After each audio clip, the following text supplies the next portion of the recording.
Amables televidentes, tengan ustedes muy buenas tardes. Les habla William Peña Lopera. Estamos en Tu Opinión Cuenta. Y para nosotros es un placer tener a personas que por su forma de trabajar con la comunidad lleguen tan hondo, calen tan hondo. Precisamente cuando lo vimos en funciones no le conocíamos, pero observamos cómo trabajaba y pudimos ver que la gente que estaba a su alrededor tenía cierto aprecio por él. Nos dimos cuenta después que era diplomático de carrera, periodista, politólogo. Había tenido funciones diplomáticas en Italia, en 9 destinos, en Suiza, Israel y Costa Rica, también mencionando a México. También fue director de protocolo en el Congreso de Guatemala. Estamos hablando con el señor cónsul de la República de Guatemala aquí en el estado de Massachusetts. Él es el licenciado Carlos Escobedo. Licenciado, William, buenas tardes. Bienvenido. Gracias por recibirme en su casa.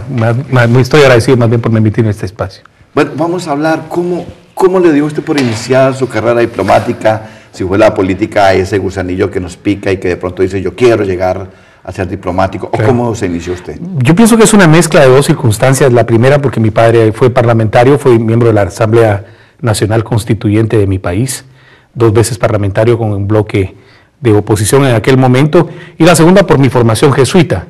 Yo creo que esto me marcó también indudablemente, y en algún momento de mi vida el servicio lo veo de alguna forma haciendo lo que estoy haciendo hoy en la política exterior, que es una de mis fascinaciones. Como podrán notar, la facilidad de expresión de nuestro cónsul pues nos da a entender que ha tenido muchas funciones, no solamente como politólogo, sino como periodista. Dentro de la carrera diplomática, ¿cuál ha sido como la misión que más le ha impactado por lo que significaba por el país? ¿Cuál fue ese momento de su carrera? William, tendría que ser honesto.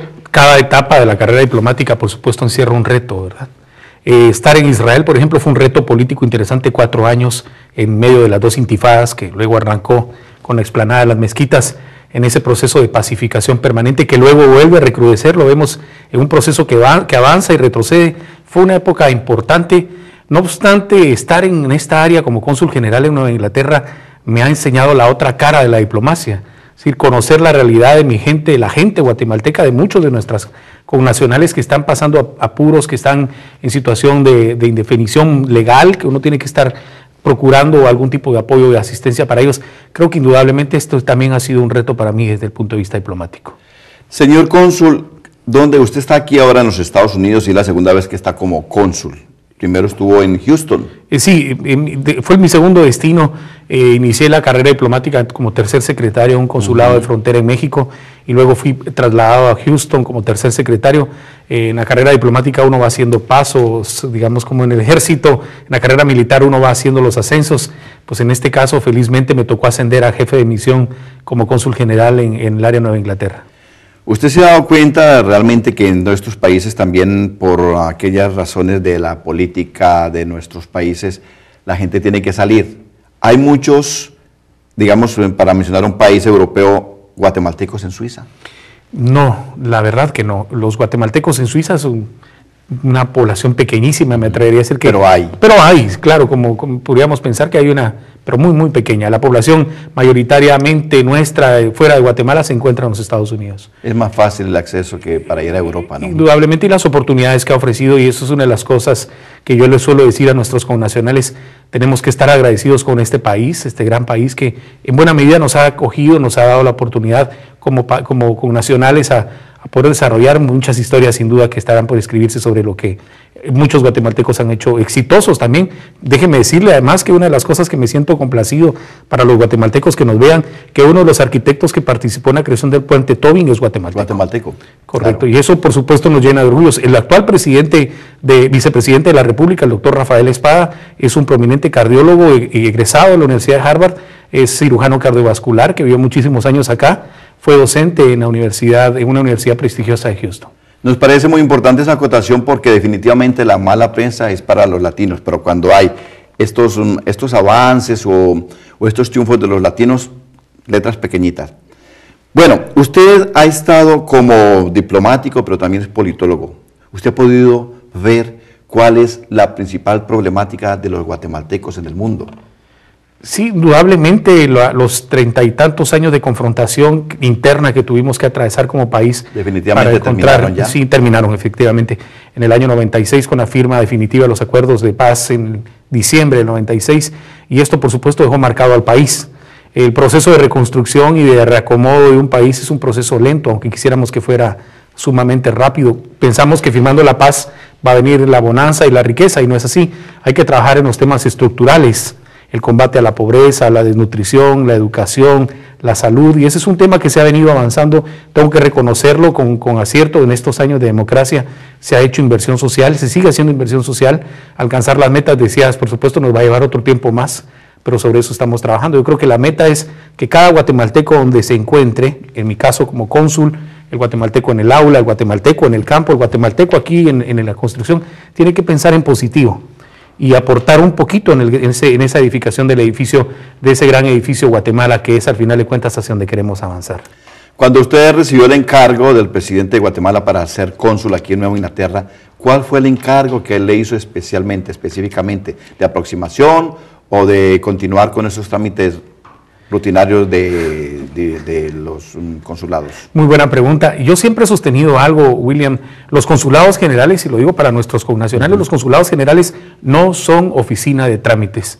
Los consulados generales proveen 3 tipos de acciones prioritarias. Si usted me los permite, las voy a remarcar. Una, por supuesto, el servicio consular.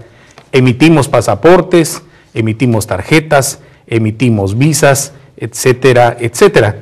Pero por otro lado tenemos la asistencia consular y la protección consular. ¿Y a qué me refiero cuando me refiero a la asistencia consular? Y para los guatemaltecos que nos ven en su casa, me estoy refiriendo a aquel guatemalteco que necesite que se le visite en la cárcel, en el centro de detención, al guatemalteco que requiere que lo vaya a visitar al hospital, que el guatemalteco no sienta que está solo en el área, porque creo que esa es una de las cuestiones en los errores en los que se suele incurrir con cierta facilidad. Un cónsul no debe ser un cónsul de oficina para estar enfrentado frente a la computadora haciendo planes. El cónsul debe estar en la calle con la gente, y eso no es una cuestión que suene populista, es una realidad. Tenemos en el área, conversábamos con usted antes de iniciar este programa, un aproximado de 80,000 guatemaltecos en el área de Nueva Inglaterra, que para mí son un reto. Ellos son en buena medida mi responsabilidad y la razón por la que yo estoy aquí. Yo no estoy aquí obviamente por Carlos Escobedo ni porque tiene que haber una representación diplomática. Estoy aquí por los guatemaltecos que requieren ese servicio. Y hablando, usted precisamente hoy estaba en visita de cárceles. ¿Cómo está la situación carcelaria para los guatemaltecos que están consignados en esas cárceles? Tengo que también reconocer una de las circunstancias que he podido confrontar. No podría decir lo contrario, sería por supuesto faltar a la verdad. He podido constatar que afortunadamente los guatemaltecos pasan en una situación, estar en un centro de detención aquí o en Suiza o en cualquier parte del mundo es estar preso igual, ¿no? Pero tengo que reconocer que la situación de ellos, y una de las primeras cosas que pregunto es su calidad de vida y sus derechos humanos, y hasta el momento puedo constatar que le han sido respetados. Es decir, lo que nosotros estamos procurando es acelerar los procesos de deportación. Si un proceso de deportación dura entre 3 y 5 meses o 4 meses, nosotros procuramos conjuntamente con el gobierno de los Estados Unidos, o con este caso con ICE, que el proceso se reduzca a 2 meses. Sobre eso hemos venido trabajando, nos sentimos muy contentos. Tenemos 16 centros carcelarios, desde Vermont hasta Rhode Island. Se podrá usted imaginar pues, que el trabajo es un trabajo bastante fuerte, sumado al hecho de los consulados móviles, que ese es un tema que usted mencionaba. El fin de semana estuvimos en Chelsea. Aprovecho para decir que el próximo mes vamos a estar en Maine, y en el mes de mayo, Dios primero, estaremos en Lowell visitando la comunidad guatemalteca y dando los servicios consulares que tanto demandan.